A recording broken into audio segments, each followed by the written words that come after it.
ciepło.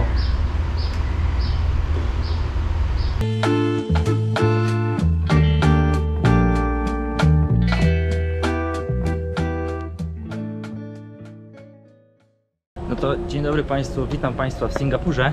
Może się wydawać, że jestem w jakiejś dżungli, ale to jest po prostu tutejsze lotnisko.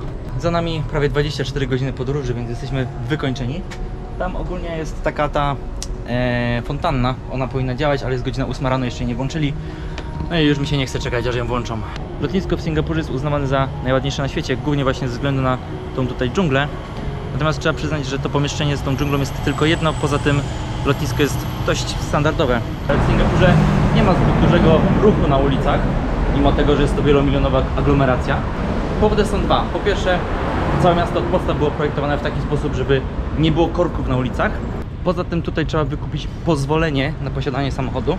Kupno samochodu jest osobna kwestia, prawo jazdy to też jest osobna kwestia. Tutaj trzeba mieć pozwolenie na to, żeby móc kupić samochód. I takie pozwolenie kosztuje $40 000, jest wydawane na 10 lat. Więc tutaj jak ktoś ma samochód, to jest raczej bogaty. Poza tym w Singapurze 10% wszystkich obywateli to są milionerzy. Myślę, że już po 2 dniach spędzonych w Singapurze mógłbym odczarować ten kraj jako drogi. Okej, owszem, noclegi są tutaj super drogie, bo noclegi kosztują mniej więcej tyle co w Skandynawii. A jeśli chodzi o zwiedzanie, jest tutaj naprawdę masa rzeczy do roboty. Myślę, że można spędzić w Singapurze cały tydzień, mieć każdy dzień wypełniony od rana do wieczora i się nie nudzić. Jest tutaj naprawdę dużo do roboty. No i te atrakcje są, bądźmy szczerzy, w większości dość drogie. Natomiast wszelkiego rodzaju świątynie, zarówno hinduskie, jak i wszystkie ogrody, wszystkie parki, to jest wszystko udostępnione za darmo i jedzenie jest również tanie. Kącik historyczny będzie tutaj dość słaby, ponieważ przed przybyciem Wielkiej Brytanii w XIX wieku historia Singapuru jest owiana mgłą tajemnicy. Właściwie na początku XIX wieku u ujścia rzeki Singapur był taki wielki głaz pokryty jakimś starożytnym pismem. No i Brytyjczycy, gdzie chcieli zbudować tutaj drogę, to ten głaz rozwalili i z kawałków tego kamienia wielkiego po prostu utworzyli drogę. A szkoda, bo na tym kamieniu mogły być jakieś informacje na temat tego, jak ta historia tutejsza się kształtowała przed przybyciem Brytyjczyków. Fragment, jedyny fragment tego głazu się zachował i obecnie znajduje się w Muzeum Rafflesa właśnie tutaj w Singapurze. Według chińskich dokumentów w VII wieku Singapur był częścią dość silnego państwa Srivajaya, natomiast około XII-XIII wieku zaczęli się tutaj osiedlać Chińczycy, budując pierwsze stałe osady. W XVI i XVII wieku przybywali tutaj Portugalczycy, którzy opisywali, że znajduje się tutaj dość bogaty port. No i właśnie w XVII wieku Portugalczycy stwierdzili, że chcieliby sobie lokalnych władców podporządkować. Jednym z celów był Singapur i właśnie w XVII wieku został on doszczętnie spalony. Portugalczycy nigdy miasta nie odbudowali i na kilkadziesiąt lat życie tutaj przestało istnieć, ludzie się stąd wyprowadzili. A tu taka ciekawostka, bardzo popularnym daniem w Singapurze jest chili crab. I kusi mnie, żeby sobie to zamówić, ale kurde, kosztuje to ponad 100. A ja, znając swoje zamiłowanie do tego typu żarcia, coś czuję, żebym to po prostu wywalił. Durian, tak wygląda durian. To jest tutaj, no wcale nie śmierdzi aż tak. To jest owoc bardzo popularny w Singapurze, typowy dla tych rejonów i podobno śmierdzi, chociaż ja tego wcale bym nie powiedział, że aż tak śmierdzi. Wcale nie śmierdzi moim zdaniem. I nie wolno go przewozić komunikacją miejską. Ale śmierdzi wam to? Mi to nie śmierdzi. Co, jak to się je? Albo Tomeczkowi zrobię.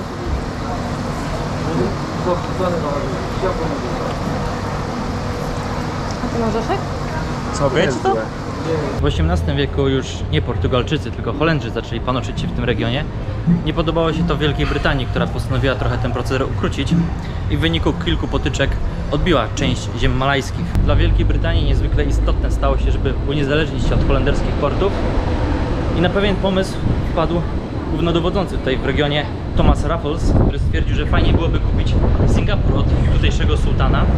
Do tej transakcji doszło w 1819 roku. Singapur liczył wtedy zaledwie 500 mieszkańców.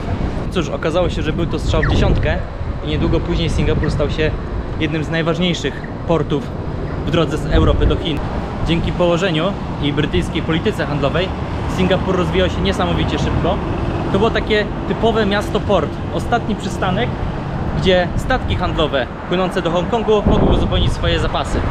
Po I wojnie światowej Brytyjczycy uświadomili sobie, że największym wrogiem w Azji może być Japonia i pojawił się plan zbudowania potężnej bazy wojskowej, gdzie mogłaby stacjonować marynarka zdolna do obrony wszystkich brytyjskich kolonii w Azji. No i wybór padł na Singapur i Singapur właśnie stał się najważniejszym punktem planu obrony brytyjskich kolonii. Singapur był przez Brytyjczyków uznawany za niemożliwy do zdobycia. Spodziewali się, że jeżeli w ogóle Japonia zaatakuje, to zaatakuje od morza. Natomiast Japończycy już dzień po zdobyciu Pearl Harbor ruszyli na Malaję i zaraz po zdobyciu Malezji ruszyli na Singapur. I ta niemożliwa do zdobycia twierdza padła w ciągu zaledwie 2 tygodni. Była to jedna z największych porażek Wielkiej Brytanii w trakcie II wojny światowej, która miała olbrzymi wpływ na w ogóle spadek jakiegokolwiek prestiżu i respektu dla Brytyjczyków wśród azjatyckiej ludności. Do XIX wieku historia Singapuru jest opowiadana głównie za pomocą legend i często sprzecznych ze sobą zapisków. Nawet nazwa tego kraju też jest tłumaczona przez najróżniejsze legendy. Jedna z popularniejszych legend mówi, że pewien arabski kupiec zobaczył tutaj kąpiącego się lwa i z tego też powodu symbolem Singapuru jest taka azjatycka syrenka, czyli lew z rybim ogonem. W języku malajskim Singapura oznacza miasto lwa i oficjalnie po raz pierwszy tej nazwy użyto w XIV wieku, ale warto pamiętać o tym, że w starożytności motyw lwa był bardzo popularny. W Azji wiele miejscowości było nazwanych właśnie od lwa. A, no tak, zapomniałem jeszcze powiedzieć, że oczywiście ten arabski kupiec nie mógł zobaczyć tutaj lwa, bo lwy nigdy tutaj nie żyły. Doświadczenie z Japonią przekonało Singapurczyków, że Wielka Brytania nie jest niezwyciężona i że muszą oni przede wszystkim liczyć sami na siebie. W 1959 roku Singapur dołączył do Malezji, a w 1965 ogłosił niepodległość. Kraj był pozbawiony jakichkolwiek surowców i cała gospodarka opierała się praktycznie na porcie i stoczni, więc przyszłość była dość niepewna. Natomiast w wyborach władzę przejęła partia PAP i od razu zaczęła snuć swoje wizje. Szybko stało się jasne, że władza będzie starała się kontrolować praktycznie każdy aspekt życia obywateli bez miejsca dla jakiejkolwiek opozycji. I właśnie od 1965 roku aż do dnia dzisiejszego, czyli przez 60 lat Singapurem rządziły tylko i wyłącznie 3 osoby, z czego 2 były ze sobą spokrewnione, bo obecny premier jest synem pierwszego premiera. Także władza w Singapurze od dziesiątek lat zostaje w rodzinie.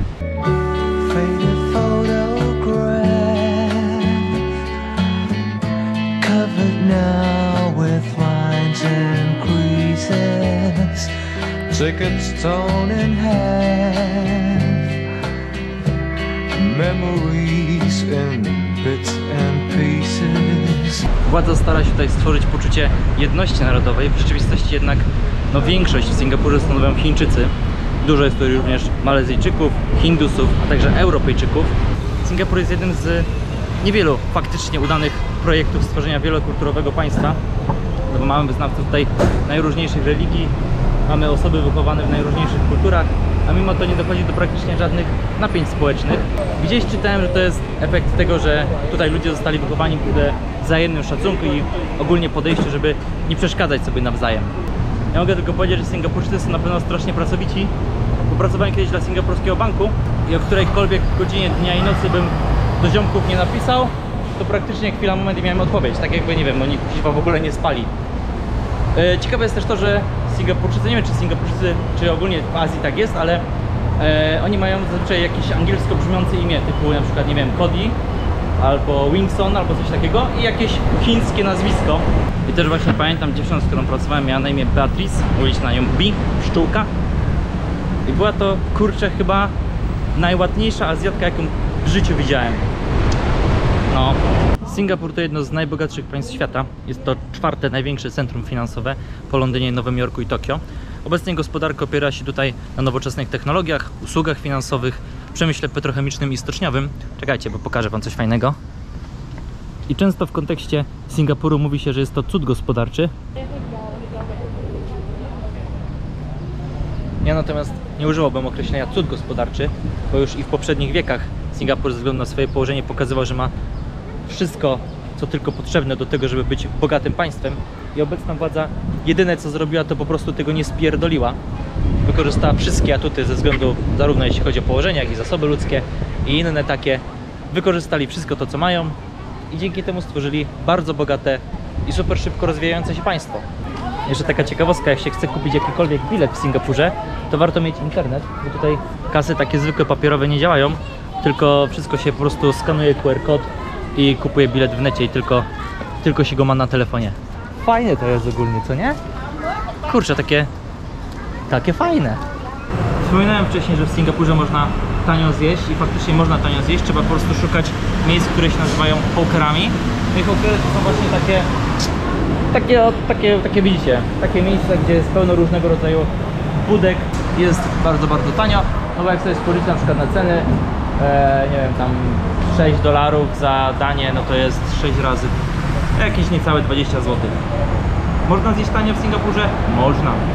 Jeszcze tylko dodam, że jesteśmy tutaj wcześnie rano, bo jest godzina 8, ale normalnie w ciągu dnia jest tutaj full ludzi, pełno. O, tu proszę zobaczyć Chińczyka, który gotuje. Zazwyczaj jest tutaj full ludzi i ciężko jest w ogóle znaleźć jakiekolwiek miejsce, żeby usiąść. To rezerwuje się stolik w taki sposób, że kładzie się po prostu chusteczkę na stoliku. No i właśnie taka położona chusteczka na stoliku oznacza, że ktoś sobie to miejsce zarezerwował. Proszę Państwa, znajdujemy się na wyspie Sentosa, czyli takim wielkim centrum rozrywki tutaj w Singapurze. Jest tu masa różnych atrakcji, głównie dla turystów i sami Singapurczycy podobno nie za bardzo za tą wyspą przypadają i nawet tłumaczą nazwę Sentosa na So Expensive and Nothing to See Also. Singapur to jest drugi największy na świecie port, no i tam widać masę kontenerowców, które stoją i czekają, aż będzie można do tego portu wpłynąć. Znaczy jeszcze dopowiem, żeby ktoś się nie czepiał. Drugi największy pod względem liczby przeładowywanych towarów. Bo jeżeli chodzi o powierzchnię, to chyba największy jest Rotterdam, a jeśli chodzi o liczbę towarów, to największy jest Hongkong, a drugi właśnie Singapur. Singapur jest super bezpiecznym krajem. W ogóle jak się szuka jakichkolwiek informacji na temat tego kraju, to jest masa artykułów, masa filmików pokazujących, jakie są kary za wszystko. No i trochę tak jest. Znaczy ja uważam, że to jest trochę przesadzone. Natomiast w Singapurze zabronione są takie rzeczy jak na przykład palenie papierosów na ulicy, w sensie generalnie wszędzie nie wolno palić, są tylko wyznaczone miejsca, gdzie można. Nie wolno rzucić gumy, guma do rzucia jest nielegalna w Singapurze, nie wolno pluć, nie wolno oczywiście kraść i takie tam rzeczy. Obowiązuje kara śmierci jest za kradzieże, gwałty, posiadanie narkotyków, ale także również za korupcję. Wykonuje się tutaj karę chłosty. Chłosta jest wykonywana, już nie pamiętam za co, chyba za kradzież jest wykonywana chłosta na przykład. Nie wolno również śmiecić, co jest chyba oczywiste, natomiast najciekawsze z tego wszystkiego są kary, jakie są tutaj przewidziane za różnego rodzaju przewinienia. I na przykład za wyrzucenie papierka jest $1000 kary, za picie lub jedzenie w metrze jest $500 kary.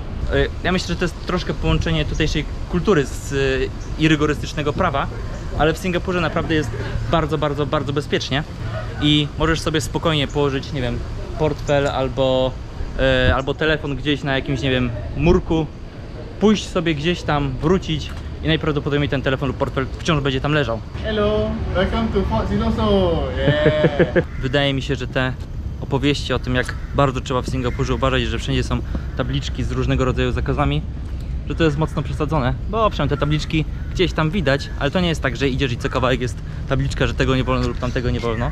Nie wiem, jak jest do końca z łapaniem różnego rodzaju przestępców, że tak to nazwę, ponieważ policji na ulicach jest bardzo mało, a ludzie przechodzą na czerwonym, przechodzą w miejscach niedozwolonych, palą na ulicach, więc przepisy sobie, ludzie sobie. Wydaje mi się, że nie ma co przesadzać. No tak w ogóle mówiłem, że w Singapurze jest masa rzeczy do oglądania, do zwiedzania i tak dalej. W większości różnego rodzaju atrakcje kosztują bardzo dużo, ale jest też masa, naprawdę masa miejsc, które można zwiedzać za darmo. I tu mamy właśnie fort z czasów II wojny światowej, który jest udostępniony za darmo. I jeszcze po drodze jest ten taki skywalk, czyli kładka w koronach drzew. Wszystko za darmo. I jeszcze jedna fajna rzecz. W wielu miejscach w Singapurze woda jest za darmo. Można sobie nalewać. Mogę już szczerze powiedzieć, że naprawdę Sentosa to jest jedno wielkie centrum rozrywki. Jest tu masa rzeczy do robienia. Jest oceanarium. Na razie jedyna rzecz, na którą się zdecydowaliśmy. Wstęp kosztował 140 zł. Są jakieś skoki na bungee, są jakieś, kurcze, nie wiem, te tyrolki. O, jest naprawdę dużo, ale niestety jest drogo. Spoko. Luzik. Wszystkie rybki mają ciurala, ciurala. 感觉对了，我要出发，用我自己的步伐，告别所有旧的想法，别害怕不像话。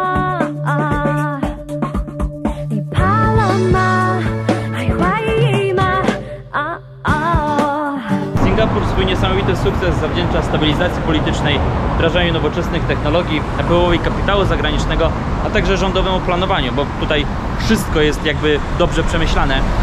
Poza tym olbrzymi wpływ na sukces Singapuru mają również imigranci, szczególnie tania siła robocza z Azji. Aż 40% wszystkich mieszkańców Singapuru to są właśnie ci imigranci, którzy w większości krajów świata są problemem. Tutaj stanowią o sile Singapuru. Pozwolenia na pracę są wydawane tutaj na okres 2 lat i żeby dostać takie pozwolenie, trzeba mieć jakiś zawód, który jest w danym momencie potrzebny, bo nie każdy dostanie takie pozwolenie.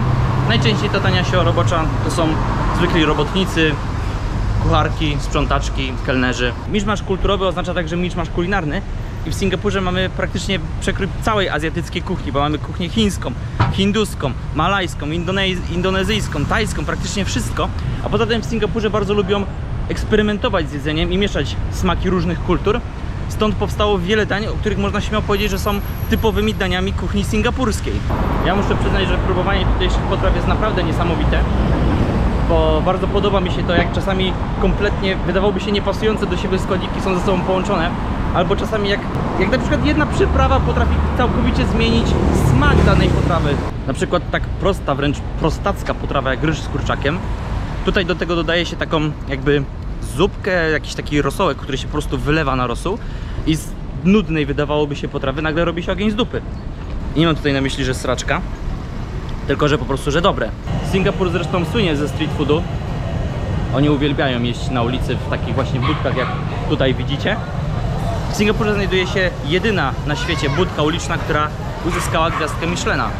Co prawda odebrali im ją 2 lata temu, ale dostali, więc jadłem tam i nie wiem, za co Michelin daje te gwiazdki, ale muszę przyznać szczerze, że to było najgorsze, co jadłem w Singapurze. Bardzo dużo inwestują tutaj w armię, wciąż jest powszechny pobór i ogólnie wydatki na wojsko stanowią bardzo dużą część budżetu. Jak na tak malutkie państwo, Singapur ma naprawdę bardzo silną armię. W Singapurze jest taki klimat, że praktycznie przez cały rok temperatura to jest tak 24 do 31 stopni. Mi to odpowiada, bo nie jest gorąco, nie cierpię aż tak bardzo, jak mi się to zdarzało w wcześniejszych podróżach. Natomiast jest bardzo duża wilgotność powietrza, bo jest tak mniej więcej 80-85% i praktycznie codziennie pada deszcz. Raz na jakiś czas są też burze, ale oni się przed tym fajnie bronią i na przykład jak są chodniki, to w wielu miejscach są właśnie takie zadaszenia, żeby sobie człowiek mógł spokojnie chodzić i nie moknąć. W latach 80. rząd singapurski stwierdził, że język angielski daje większe perspektywy i bardziej przydaje się w biznesie. I właśnie wtedy uznano język angielski za język urzędowy. I tutaj wszyscy mówią po angielsku, a takie języki jak chiński czy malajski są też uczone w szkołach, ale jako języki dodatkowe. Rząd singapurski w ogóle uważa edukację za bardzo ważną i bardzo dużo się tutaj inwestuje w rozwój ludzi. I na przykład Singapur jest jednym z najważniejszych ośrodków akademickich i tutejsze uniwersytety są uznawane za jedne z najlepszych na świecie. Tak sobie chodzę i się zastanawiam, czemu akurat w Singapurze udaje mi się stworzenie takiego multikulturowego, sprawnie działającego państwa. Nie wiem, może te azjatyckie narody są po prostu mniej kłótliwe. Natomiast jedna rzecz na pewno rzuciła mi się w oczy, że nie wiem, czy pamiętacie odcinek z Macedonii, jak opowiadałem, że jest tam region zamieszkany praktycznie wyłącznie przez Albańczyków. Tutaj tego nie ma. Tu się wszystko ze sobą przenika. Oczywiście są wciąż dzielnice takie jak Little India czy China, tam zamieszkane w większości przez Hindusów lub Chińczyków, ale ogólnie wszystko się między sobą przenika, miesza. I tak samo jak się wejdzie do Hokera, to zawsze są tam knajpy z wszystkich rodzajów kuchni i wszystkich rodzajów kultur, jakie tylko są w Singapurze. Więc może to jest klucz do sukcesu. No ale to wiadomo, żeby się asymilować, to trzeba chcieć. I nawet my Polacy wcale nie jesteśmy tutaj dobrym przykładem, bo nawet w głupiej Anglii Polacy zazwyczaj trzymają się z Polakami. I sam też mam, wiadomo, znajomych, którzy siedzą w Anglii kilka lat i nawet języka nie znają. No i na pewno, żeby kraj był stabilny i bezpieczny, i żeby ludzie się ze sobą dogadywali, to musi być jeden wspólny język. Najlepszy przykład Ukraina, gdzie część narodu gada po rosyjsku, część po ukraińsku. A tutaj wszyscy gadają po angielsku i mogą się ze sobą dogadać, mogą się ze sobą zaprzyjaźnić. Duży przyrost naturalny powodował to, że większość ludzi żyła tutaj w slumsach, bo był problem z dostępem do mieszkań. Rząd rozwiązał to w ten sposób, że zmieniono prawo, tak aby państwo mogło za niewielkie pieniądze kupować tutaj ziemię. Kupowali tą ziemię, budowali na nich budynki, mieszkania, co umożliwiało ludziom podniesienie swojego standardu życia. To jest plus, natomiast minus jest taki, że do dziś praktycznie cała ziemia w Singapurze jest własnością państwa. Nie ma tutaj zabytków z dawnych epok. Cały kraj został wybudowany praktycznie w ostatnich 100-150 latach, więc praktycznie cała architektura to są super ultra nowoczesne wieżowce, a najstarsze budynki pochodzące z XIX wieku znajdują się w dzielnicy kolonialnej. Władza tutaj jest, co tu dużo mówić, zdecydowanie prawicowa i przez lata prawo zezwalało na gnębienie lewactwa i od 1966 roku aż do 1998 cała lewicowa opozycja była zamknięta w więzieniu. To jest naprawdę super długo. Bardzo mało jest krajów, w których opozycja byłaby tak długo zamknięta. A obecnie znajduje się w ogóle w metrze. To metro tutaj jest dobrze oznakowane, jest po prostu gigantyczne. I czasami człowiek jak już zejdzie pod ziemię, to i tak łazi kilka albo i kilkanaście minut, zanim trafi na swoją stację. No i opuszczamy powoli Singapur, kierujemy się w stronę Malezji. Od wczoraj bezustannie pada deszcz, miejmy nadzieję, że przestanie. Singapur mnie nie rozczarował, to czego się spodziewałem tak faktycznie było. Jeżeli mnie zaskakiwał, to zaskakiwał mnie pozytywnie, na przykład niskimi cenami. Jeśli chodzi o atrakcje, no to są drogie i moim zdaniem większość z nich, albo nawet i wszystkie są nieadekwatnie drogie, w sensie nie są aż tak atrakcyjne, żeby wydawać na nie aż tak duże pieniądze. No, tyle. Do zobaczenia w następnym odcinku.